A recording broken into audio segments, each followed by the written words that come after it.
Hey guys, welcome back, and for this video I'm going to show you how to put home button on iPhone home screen.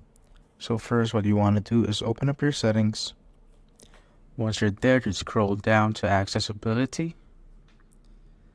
Then tap on the touch option right there. Then here at the very top you will see assistive touch. So just tap on that. Then there will be a switch button to enable or disable it. So just tap on the switch button right there to enable the assistive touch, and this will pop up on your screen.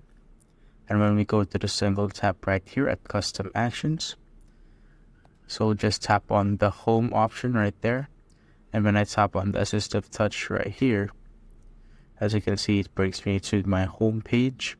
So it works on any app. Let's say you're on YouTube and you want to go to the home screen, so just tap this and it will automatically bring you to your home screen. So there are many more options.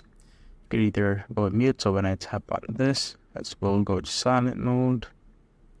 And so as you can see, so there's many options to pick from here. And that's basically it, guys. If you have found this video helpful, simply leave a like below or subscribe because it helps reach more people. See you on the next one.